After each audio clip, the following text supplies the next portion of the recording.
into two sections, the first being the 100 emails, and then this one being the New Republic via a gold currency reset special update as of the 1st of November 2016.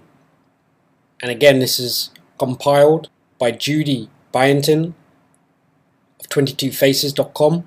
It's going to give us a rundown of events that are currently going on. And first off is the 100 most damaging Clinton emails, which obviously I've just done a video on for you guys, so that's fully covered.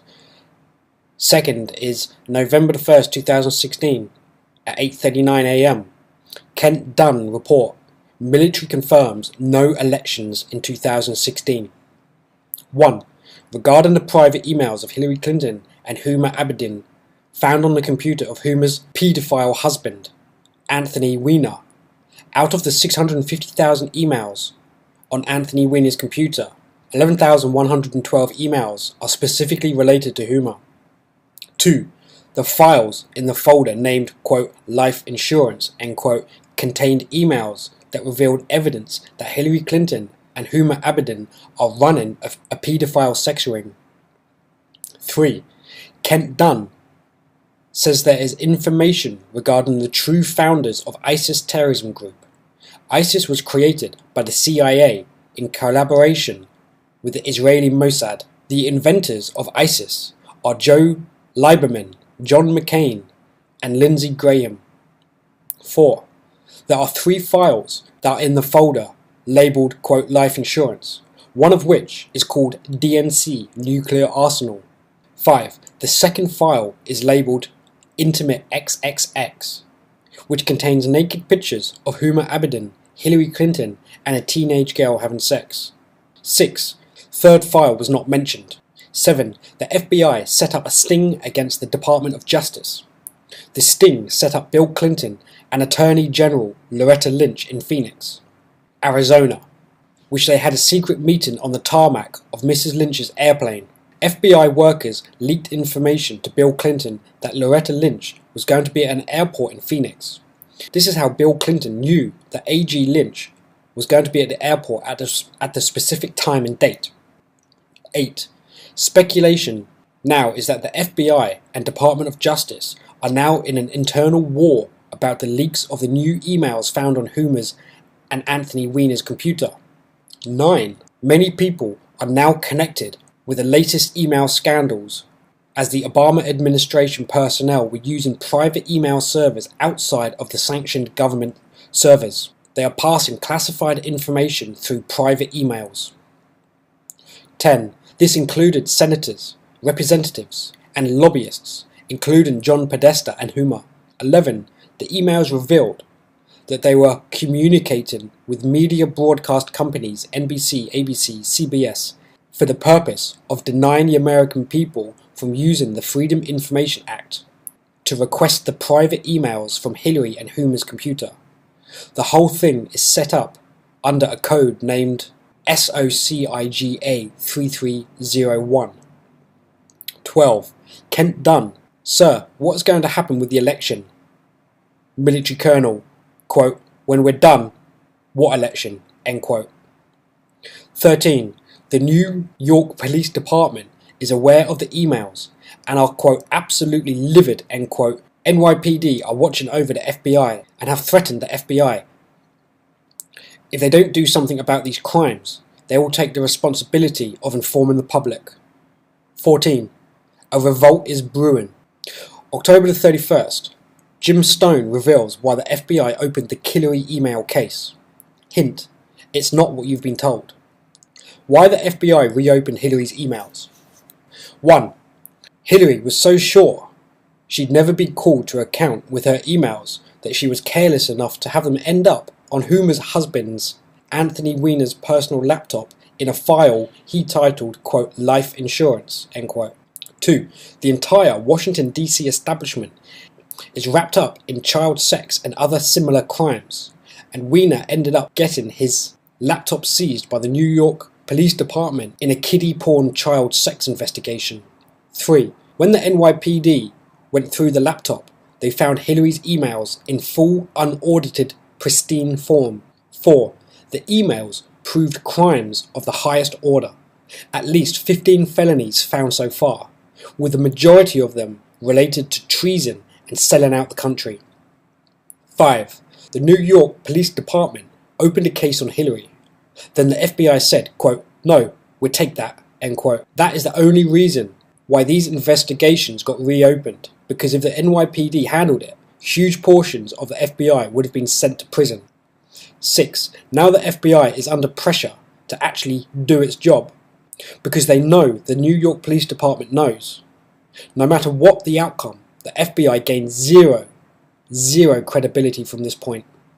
7. They did this because they had to, not because they had any intention at all of being good. It really is time to drain the swamp. 8. Now let's all sit and wait for the suicide of the Pret Piranha, the US prosecuting attorney for the Southern District of New York and the New York Police Department who pushed this into the light. He's now a target of the FBI, the DNC, the Clinton death machine, and God knows what else. 9. Prediction. And I do not make predictions. The Director of Investigations for the New York Police Department will, quote, "commit suicide," end quote, within 5 days. He's a walking dead man. 10. The circle of crime in Washington, D.C. is so entrenched and so intertwined that if you poke one part of it, there is a good chance the whole show will fall apart. Poking that monster in a way that hurts is something I do not believe anyone will survive. Pret might as well call himself a zombie. 11. The New York Police Department trumped the FBI. That is why they had to investigate Hillary.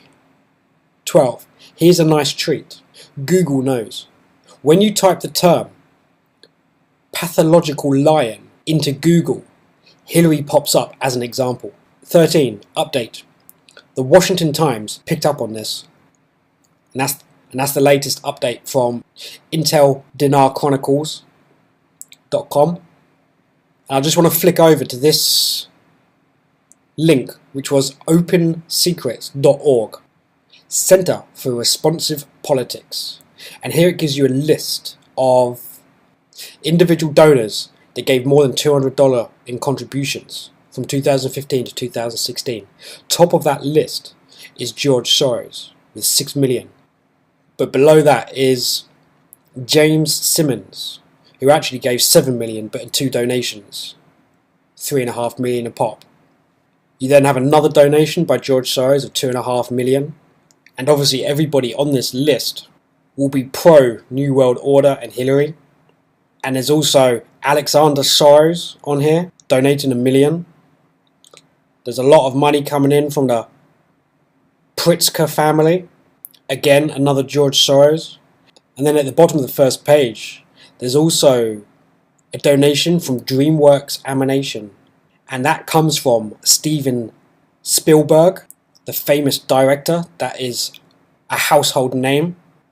Another donation from DreamWorks is Jeffrey Katzenberg, both of $1 million. And there's quite a lot of donations coming in from architects, philanthropists.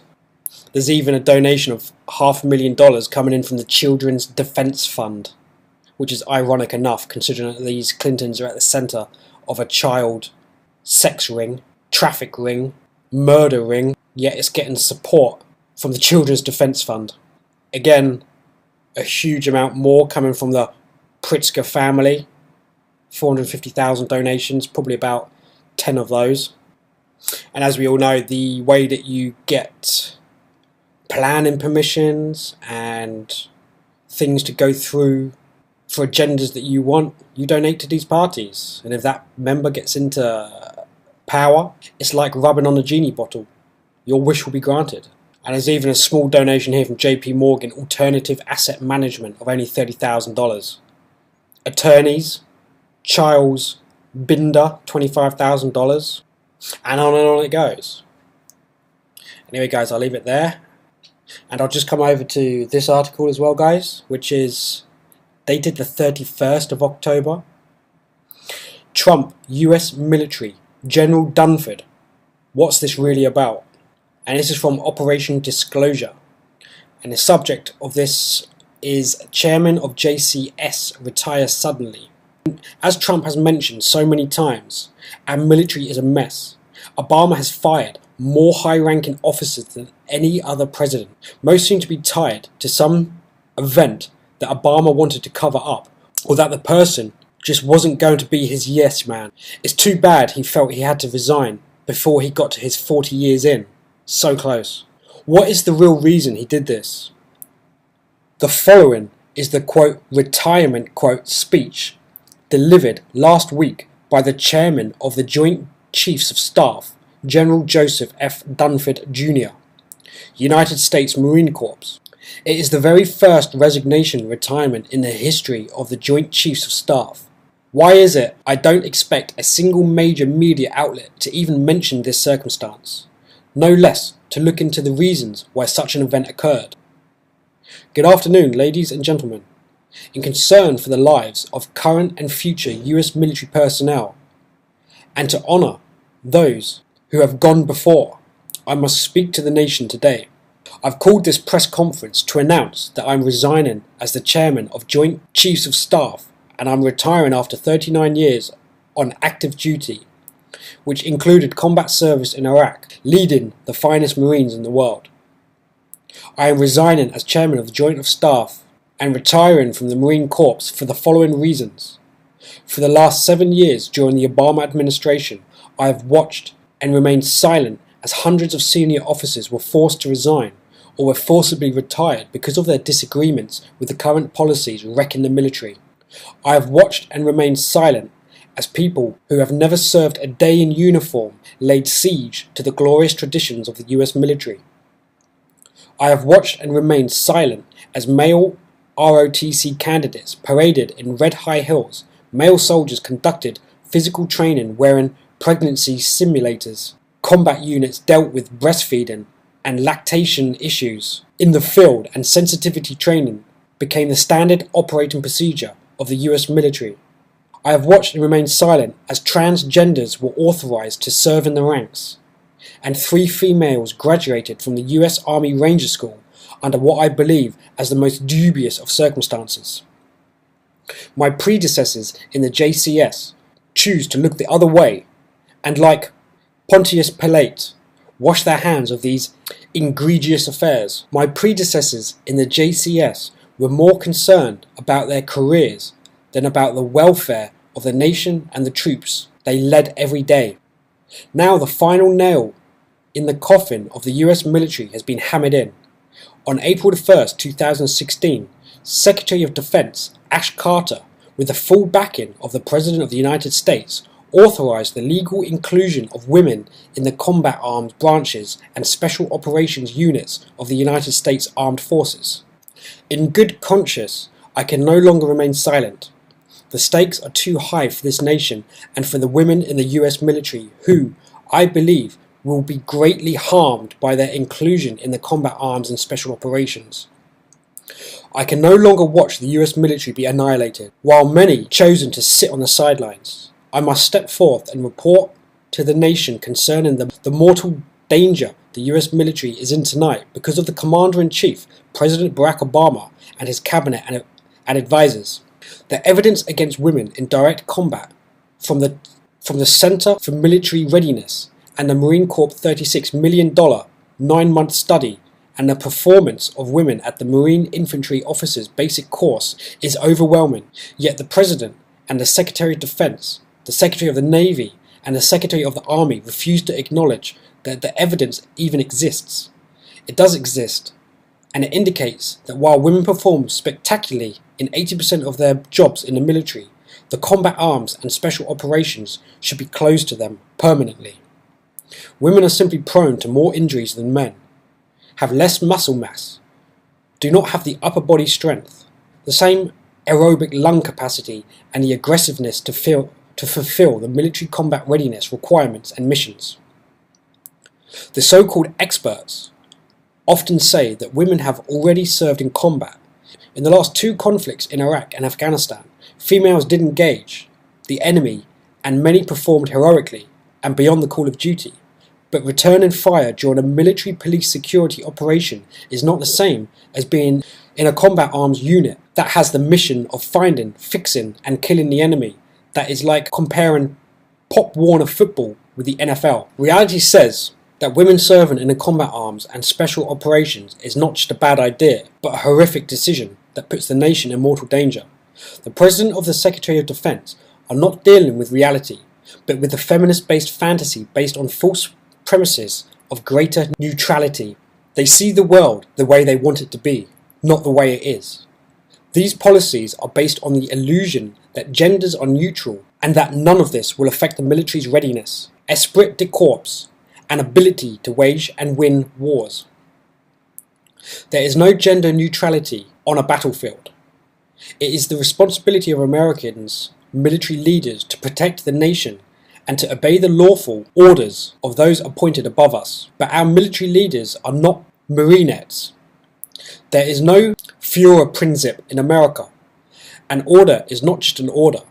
The nation's military leaders have a moral duty to inform our elected officials when policies they support and implemented are destructive to the nation itself. Silence is not golden. It is pure and unadulterated moral cowardice. Congress also has a duty to protect the nation and to ensure that the military is strong and readiness is maintained. On the issue of women in combat, Congress has been full of sound and fury, while signifying nothing, except for a few concerned veterans like Senator John McCain and Congressman Duncan Hunter. Congress has remained silent because a majority of Congress has never served and is largely ignorant of the issue itself. I cannot in good consciousness promote policies that will order American women aged 18 to 26 register and be eligible for a military draft, which could place them in combat armed units in wartime. I cannot in good conscience serve as the highest ranking military member of the US military, where I am completely at odds with the social engineering directives emanating from the Secretary of Defense and the President. The military has one sole mission, that is to wage war and to vanquish the enemies of this nation on land, on the seas and in the air. It must never be used as a social engineering project by naive and uninformed politicians and lobbyists. As the military prepares for the cataclysmic change, the enemies of this nation are lining up against us. They know that this is a lose-lose situation for us and a win-win situation for them. They know that we are now going to wage war with a much weaker force and that our readiness is withering by the hour. It is very possible that the United States of America may never win another war. I do not believe this is hyperbole. I believe this is fact. The fate of the Republic hangs in mortal jeopardy. I pray that my successor and a new president elected in 2016 have the courage and the wisdom to amend the policies that might very well destroy this great nation I have served for nearly 4 decades. I bid you farewell. Semper Fi.